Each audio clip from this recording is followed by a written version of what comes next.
ایک صحابی تھے جوان 12-14 سال عمر, عشق لگا سی کھیڑا کھیڑ دی میں. 12-14 سال عمر تو ہر وقت حضور کے پاس رہتے تھے. صحابہ کہتے ہیں ہم نے سوچا ہر وقت ہی رہتا ہے.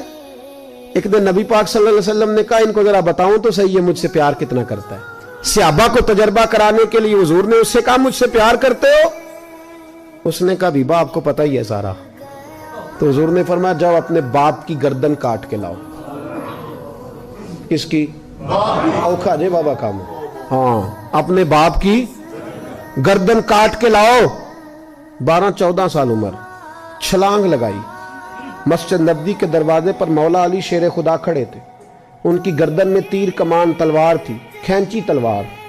اور جب دوڑے نا جذبات میں تو حضور نے فرمایا اسے پکڑ لاؤ, اس نے سچ مچ کاٹ کے لے آنی ہے. لے آؤ پکڑ کے. عاشق نزاکت جانتے ہیں. حضرت طلحہ بن برا بیمار ہو گئے.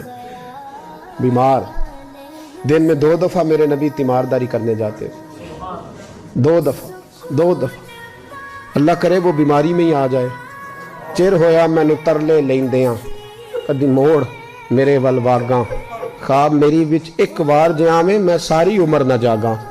نبی پاک صلی اللہ علیہ وسلم 2 دفعہ تیمارداری کرنے جاتے. 2 دفعہ دن, 2 دفعہ حضور پتہ لے. ایک دن حضور شام کو گئے, ان کا ماتھا چوما تو حضور کی آنکھوں میں آنسو آ گئے. پھر میرے حبیب پاک نے ان کے والد کو کونے میں بلایا, کوئی بات کہی, باپ بھی رونے لگے. حضور نے پھر پیار کیا, چلے گئے. حضرت طلحہ اپنے ابا جی سے کہنے لگے حضور کیا کہہ کے گئے؟ کہا بیٹے کچھ نہیں. کہا نہیں مجھے بتائیں. کچھ نہیں, رشتہ ہی بڑا نازک, نہیں بتائیں. تو باپ نے سر پہ ہاتھ رکھا, کہا حضور کہہ گئے ہیں تو آج شام کو فوت ہو جائے گا. اور جب حضور نے کہا جب اس کا انتقال ہو جائے تو مجھے خبر کرنا. والد کو چارپائی پہ بٹھا کے تو حضرت طلحہ نے ہاتھ پکڑ لیا. عشق تیاگ دو میں ایک برابر, پر عشق دا سیک ودھیرا. اگ تے ساڑے ککھ تے کانے, عشق ساڑے تن میرا. او اگ دا دارو می تے پانی, مینوں کوئی دسے عشق دا دارو کیڑا. بلے شاہ اتھے کچھ نہیں بچدا جتھے عشق ہوراں دا ڈیرا. ہاتھ پکڑا باپ کا اور کہنے لگے ابا جی ایک وعدہ کرو, رات کو جب میں فوت ہو جاؤں تو نبی پاک کو اطلاع نہیں دینی. خبر. کہا بیٹے حضور کہہ گئے ہیں دینی ہے, تو کہتا نہیں دینی, کیوں؟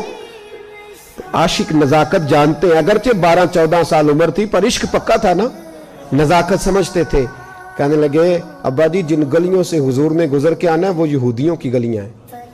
ایسا نہ ہو میرے جنازے کی خاطر حضور گزرے اور کوئی میرے نبی کو تکلیف دے دے, اس لیے خبر نہیں کرنی مصطفیٰ کو. آپ جنازہ پڑھ کے دفنا دینا.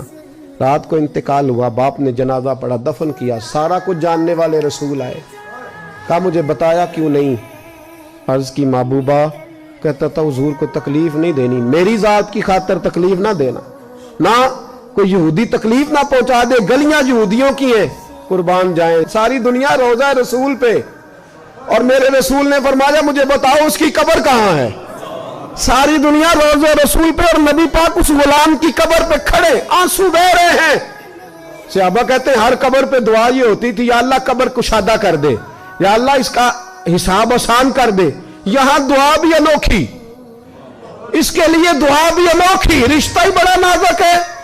میرے نبی پاک نے دعا بڑی انوکھی فرمائی. کہا اے اللہ جب میرے طلحہ کی تیرے ساتھ ملاقات ہو تو ذرا اس سے مسکرا کے ملنا, یہ تیری شان کے لائق ہے, ذرا اس سے مسکرا کے ملنا. کہتے ہیں وجد ہو گیا طاری, اس لیے کہ جو رشتہ نبی کا امتی سے ہے اور امت کا رسول سے ہے اس کی نزاکت کو صرف غلام جان سکتے ہیں.